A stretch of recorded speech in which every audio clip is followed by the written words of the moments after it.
এবার আর ভিতরে যাচ্ছি না। আসলাম উঁকি মেরে দেখল, কিন্তু কিছুই দেখতে পেল না। সেই ভিতরেই যেতে হবে দেখছি। এগিয়ে গেল বারান্দা দিয়ে। লাশ ঘরের দরজা দিয়ে ভিতরে তাকাতেই দেখল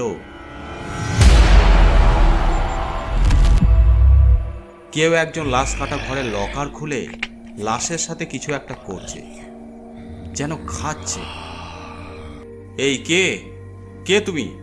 কি করছো ভিতরে? কিন্তু সে কোনো উত্তর দিল না।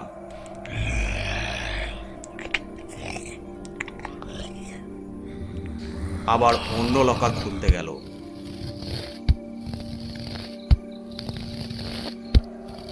এই কে তুমি? শুনতে পাচ্ছ না? শুনতে পাচ্ছ না কি বলছি? দাঁড়াও।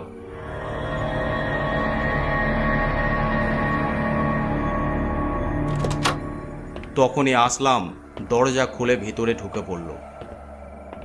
কলারটা ধরতেই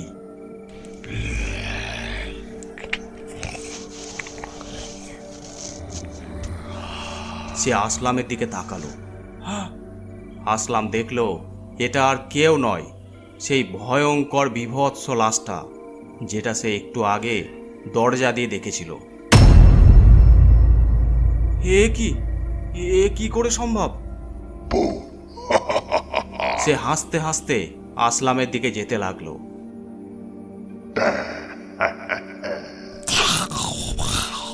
আসলাম তার প্রাণ বাঁচানোর জন্য পাশেই সার্জারি রুমের দিকে ছুটে গেল। ভিতর থেকে দরজা বন্ধ করে দিল। কাঁপতে কাঁপতে পকেট থেকে মোবাইল বের করে মারুফকে ফোন লাগাই। হ্যালো মারুফ, বাঁচা বাঁচা আমাকে, ও আমাকে মেরে ফেলবে, বাঁচা তাড়াতাড়ি। শান্ত হ। কি হয়েছে তোর সাথে? আমাকে খুলে বল। আসলাম তাকে সব খুলে বলল। তুই তুই তুই তুই ওখানেই দাঁড়া, বেরোস না একদম। আমি এখনই যাচ্ছি। আসলাম ফোন রাখতেই কেউ দরজায় জোরে জোরে ধাক্কা মারতে লাগলো। আর সহ্য করতে পারছি না।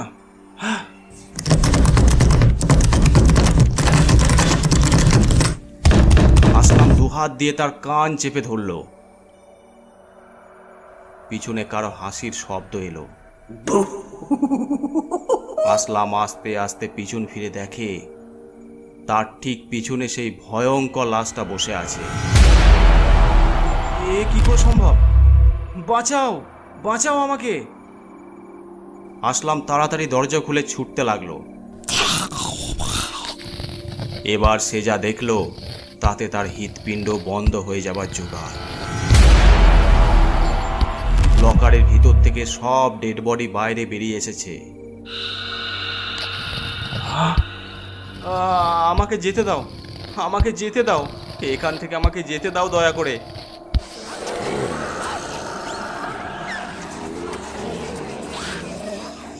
আসলাম পিছন ফিরে ছুটতে গেল, কিন্তু এবারও সেই ভয়ঙ্কর মূর্তিটা তার পিছনে দাঁড়িয়ে।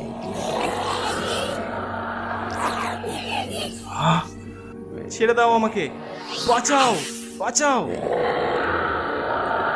কিন্তু কেউ তার আর্তনাদ শুনতে পেল না। সব ডেড বডিগুলি চারিদিক থেকে তাকে ঘিরে ধরল।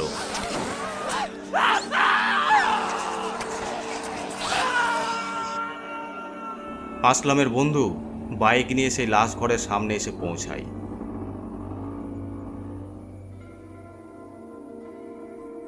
আসলাম, হে আসলাম।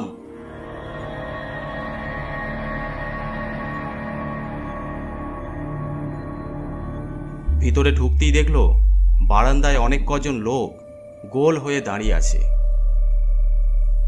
শুনছেন? এই যে শুনুন, আপনারা কি আমার বন্ধু আসলামকে দেখেছেন? ওরা ঘুরতেই মারুফ ভয়ে আঁতকে উঠল, কারণ তারা সবাই ছিল জীবন্ত বিভৎস লাশ।